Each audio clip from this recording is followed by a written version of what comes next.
Bonjour à toutes et à tous, aujourd'hui GIMP 2.10.18, on va regarder comment ajouter des calques et savoir ce qu'est un calque.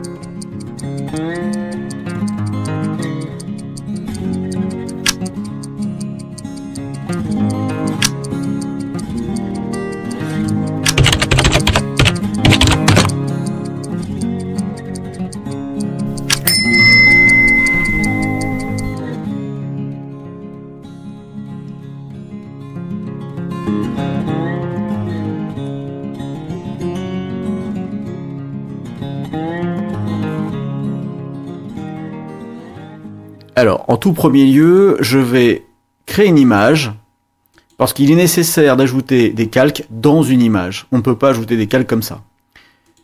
Donc ici, vous avez ce qu'on appelle le canevas principal, et dans ce canevas principal, vous avez une image. Par défaut, GIMP nous crée directement ici dans les calques, donc l'onglet calque. Je vous rappelle que si vous n'avez pas cet onglet, vous regardez les vidéos précédentes. Et donc vous avez ici un calque. Par défaut, il l'appelle arrière-plan. Ce calque-là, c'est celui que nous avons paramétré précédemment. Je vais dans un premier temps le supprimer afin de clarifier les choses.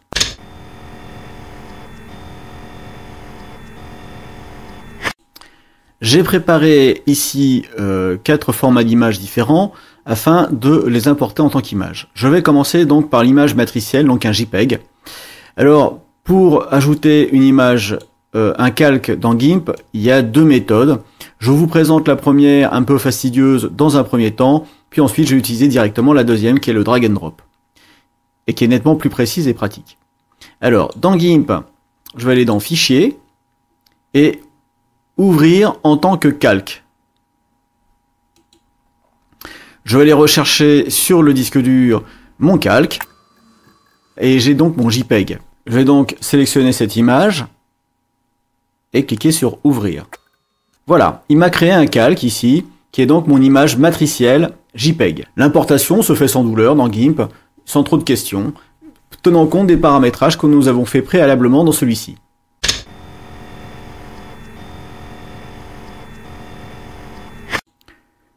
Importons maintenant un format différent qui est le PNG, qui lui embarque un canal alpha, donc de la transparence normalement.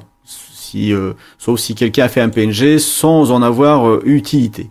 Donc j'ai mis GIMP ici, vous avez le canevas au milieu qui est en mode très rétréci ici, et donc les calques qui nous intéressent. Pour cela, je vais utiliser la méthode drag and drop. Et là j'ai mon PNG qui est un petit mouton avec de la transparence. Je le glisse, alors je clique ici, je maintiens le bouton de ma souris enfoncé, et je viens ici mettre mon image où bon me semble. Souvenez-vous, pour les boîtes de câbles, il y avait une ligne. Ici, c'est pareil. Si je veux le mettre en dessous, eh bien, ça sera la ligne blanche qui va faire foi. Je supprime ce masque de calque et recommence l'opération pour vous le mettre au-dessus. Je mets la ligne juste au-dessus. Je lâche. Voilà, le calque s'est positionné au-dessus. Regardons de plus près ce qui s'est passé. La première image en JPEG avait exactement le même format ici que l'image d'origine. Donc c'était une image de 1920 par 1080. Donc elle s'est parfaitement intégrée dans le canevas de GIMP sans déborder. Néanmoins, mon mouton ici avec le PNG, vous voyez qu'il déborde largement. Je dézoome et vous voyez que l'image déborde. Alors pour ça, je vais aller dans Affichage, Tout afficher, et vous voyez ici le mouton dans sa splendeur qui déborde de partout. Par contre ici sur le masque de calque, et GIMP sa façon de l'afficher, pour faire une image, je ne verrai que ça. Je ne vais pas ici rentrer dans les notions d'utilisation d'outils, mais je vais rapidement, pour les besoins de la démonstration, rétrécir ce mouton. Voilà, mon mouton est rétréci, j'agrandis mon canevas. Alors normalement en cliquant ici, ça devrait agrandir, mais là je ne sais pas pourquoi il ne le fait pas. CTRL J pour le centrer, et voilà mon canevas qui est nouveau à centrer. Donc j'ai ici mon mouton qui, voyez-vous, par transparence, se superpose. On voit bien ici le canal alpha, c'est-à-dire la transparence autour du mouton.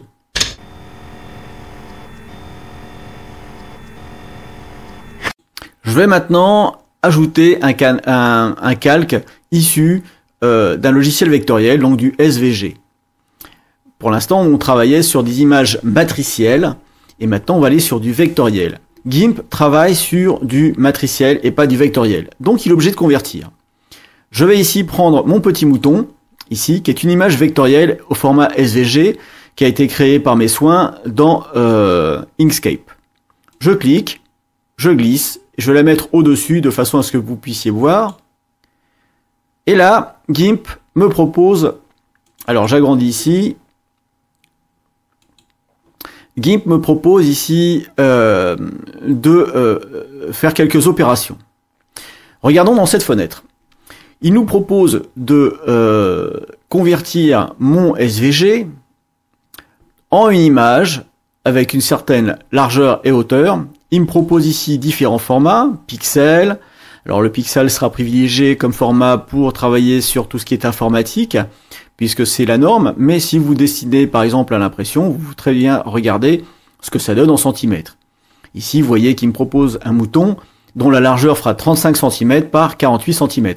C'est le top en fait pour faire un poster, mais trop grand pour ma petite feuille. Donc ici, je peux mettre moi en pixels et demander à ce que la hauteur ici soit de maximum 1080. Alors donc je vais ici en 1080, mais vous voyez déjà qu'on est en 1080 et par 1920. Bon, disons que c'est un mouton qui est un peu trop grand pour moi. Je vais aller ici dans les ratios. Vous avez la petite chaînette qui permet de clipper ou déclipper. Quand vous déclippez, je peux changer le ratio de X indépendamment de Y. Et quand je clippe, je garde le motétie et donc je peux garder, je dirais, la forme originale de mon mouton. Je vais ici taper un 0,2 puisque je veux obtenir cette taille-là de mon mouton. Et je n'oublie pas ici de mettre une résolution de 300 dpi puisque généralement je travaille en 300 dpi ici sur GIMP.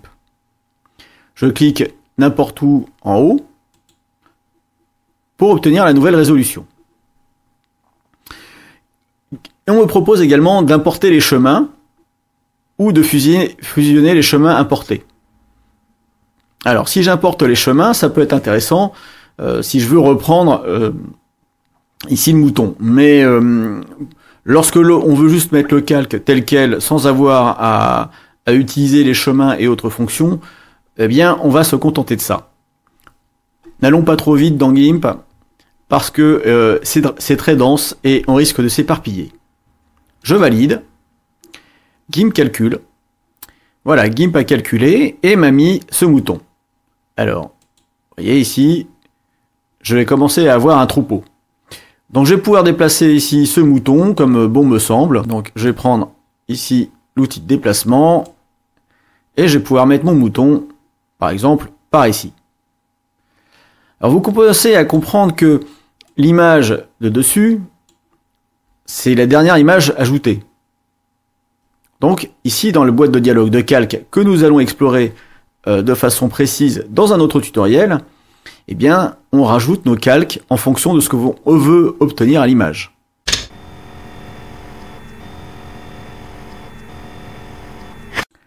Ajoutons maintenant un fichier issu d'un PDF.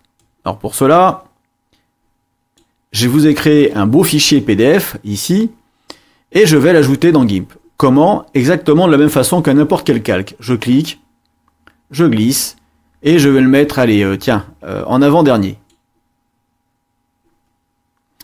On a une boîte de dialogue qui s'installe. J'ouvre GIMP en grand de façon à pouvoir mieux voir cette histoire. J'élargis un petit peu et on va voir ensemble. Mon fichier PDF est constitué de 4 pages. GIMP me propose de toutes les importer, d'une seule ou seulement 2. La sélection se fait simplement. Si je veux une seule page, je clique sur 1. Si j'en veux 2, eh bien, je suis obligé de prendre la touche CTRL et d'appuyer sur les deux. Si je veux de la première à la troisième, j'appuie sur SHIFT et je sélectionne. En gros, le mode de sélection que vous avez sur votre navigateur de fichiers, c'est le même. CTRL, vous pouvez individuellement sélectionner ou désélectionner un calque, enfin une image ou une page, et Shift en fait se prend de la première à la dernière sélectionnée de façon séquentielle. Je vais en sélectionner deux, la première et puis la troisième, et voilà. Donc ici vous voyez que le groupe GIMP m'inscrit ici que je pris la 1, la 3. C'est-à-dire qu'on peut aussi sélectionner ici via des virgules. Donc si je mets ici la 4, il va aussi me la sélectionner.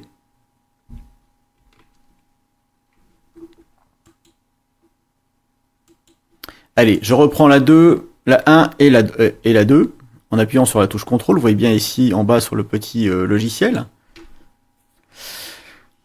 Et maintenant, GIMP me propose ici, donc je pourrais tout sélectionner, hein, bien sûr. GIMP me propose de sélectionner la page comme calque ou comme image.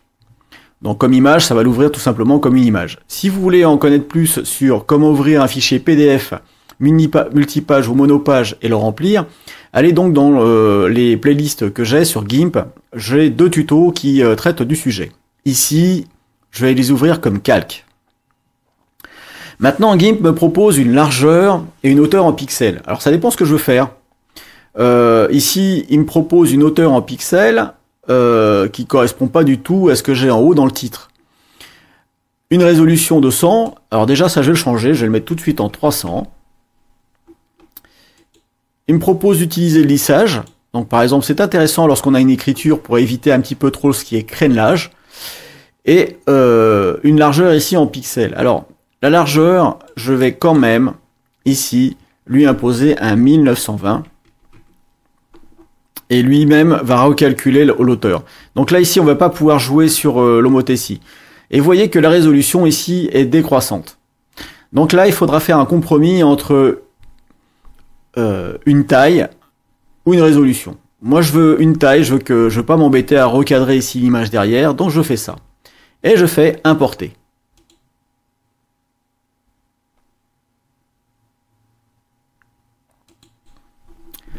Voilà, GIMP maintenant importé mes 2 images ici. Alors je vais masquer les images qui sont au-dessus. Pour les masquer, j'appuie sur l'œil tout simplement. Et j'arrive ici sur mon fichier, sur ma page PDF. Alors ici le titre est caché, donc je vais prendre l'outil et je vais juste l'afficher. Alors pour maintenir en place, pour le descendre correctement, j'appuie sur la touche CTRL et vous voyez GIMP me colle des guides. Voilà, donc j'ai ici ce premier PDF.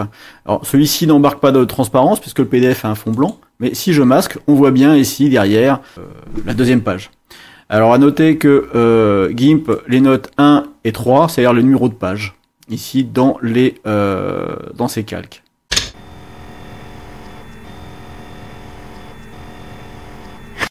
Alors maintenant, on va créer un calque depuis le néant, donc depuis rien du tout.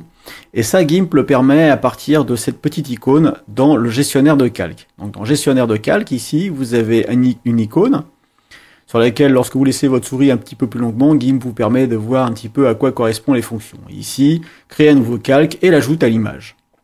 L'image étant l'ensemble des calques. Donc je clique ici sur plus. Et là, on va avoir une fenêtre qui me propose un nom et des couleurs, enfin pas mal de paramètres. Pour l'instant, on laisse tel quel. Le seul choix que je vous propose ici, c'est blanc, couleur d'arrière-plan, couleur d'avant-plan, transparence et motif. Je vais prendre, une fois n'est pas coutume, motif. Et le motif que l'on va utiliser, c'est celui qui a été sélectionné préalablement. Je valide. Et vous avez ici ce magnifique calque.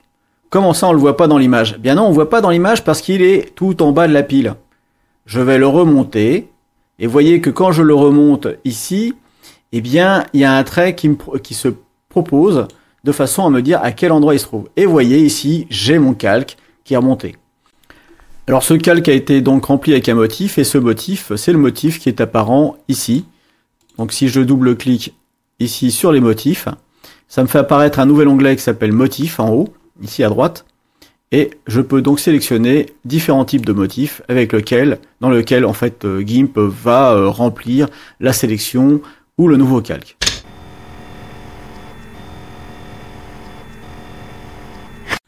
On va maintenant aborder la création d'un calque depuis une sélection. Alors pour ça, je vais supprimer le calque motif, les calques ici qui ont été générés depuis les PDF. C'est pas que j'en ai besoin, mais c'est pour simplifier un petit peu l'histoire. Je vais également enlever ce petit mouton, ici. Je le supprime. Et je vais maintenant, ici, sélectionner une partie de ce mouton.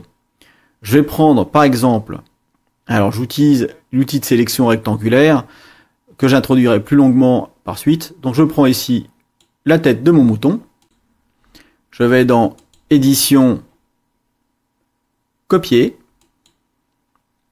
Et ensuite, je vais dans Sélection, aucune.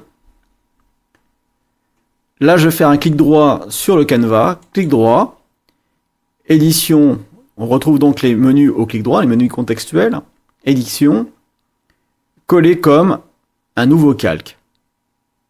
Alors, on peut coller comme un nouveau calque en place. Dans ce cas-là, la tête va être positionnée au centre, ici, dans GIMP. Vous voyez? Donc, voilà. Donc, la tête a été positionnée ici, en haut à gauche. Je supprime cette tête. Je vais faire la même chose en cliquant sur Édition. Coller comme nouveau calque et en place.